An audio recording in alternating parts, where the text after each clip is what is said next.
months ago, the supreme leader of Iran, the Ayatollah Khamenei, took to Twitter to call for the annihilation of Israel. Later, he posted a listicle of sorts, 9 key questions about the elimination of Israel. Iran's former president, Mahmoud Ahmadinejad, was infamous for his denial of the Holocaust. So, how would you like to be a pro-Israeli Jewish reporter for a Jewish publication and get off the plane in Iran? My next guest did just that. Larry Cohler-Esses, an editor at The Forward, is said to have been the first reporter from the Jewish media to be credentialed to report in the Islamic Republic of Iran since the 1979 revolution. Larry, pleasure to have you on. Thank you very much. It's really a pleasure to be here. So give me your dominant, reaction. What was the thing that struck you the most, that surprised you the most? Well, the first thing to make clear is that I specified to everybody I met, both ordinary Iranians, Ayatollahs, and a couple of government officials, who I represented. I identified myself as a reporter for The Forward, which is a prominent American Jewish newspaper.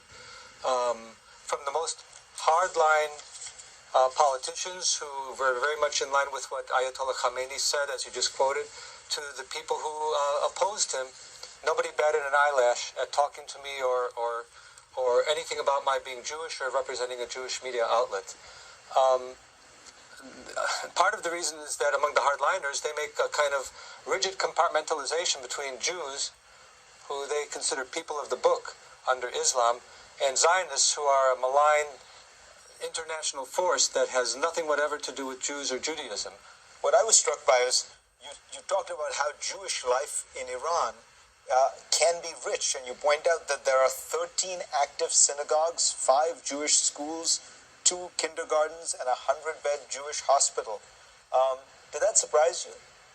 No, because I've done some of my research earlier. I know it's surprising to other people, but yes, they do have a community there. It is much smaller than the community that existed before Khomeini came to power and the Shah was overthrown.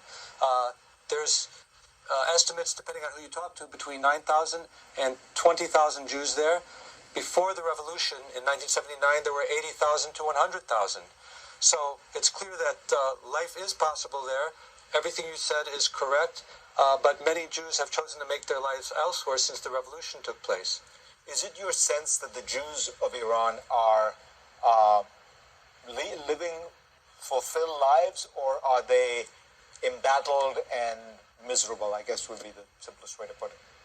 They're not miserable, but they have discriminations. One of the leaders, who I quoted in my story, said, "We're not oppressed, but there are limitations." And that's true, and it has many specific, multiple meanings.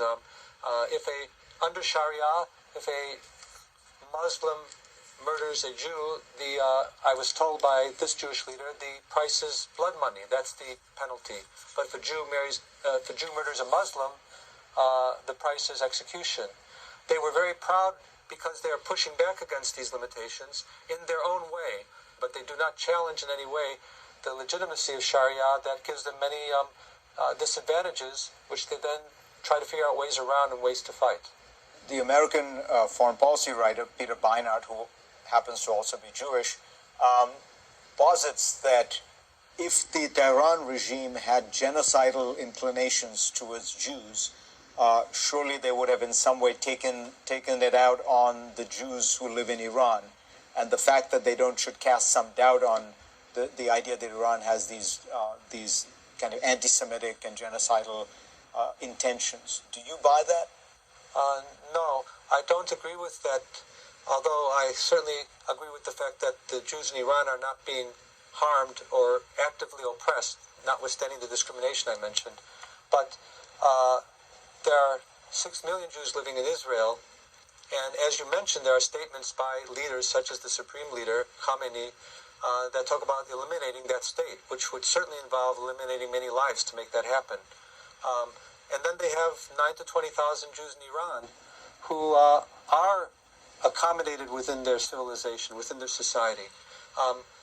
They do that for many reasons. It may be a political asset for them to have a community of Jews, even though a shrinking one, that they can point to and say, look, these are our Jews in our country, and we're not doing anything to them while maintaining a position towards Israel, which of necessity would involve a military war that would kill many people, including many civilians, in order to get rid of the very idea of a Jewish state.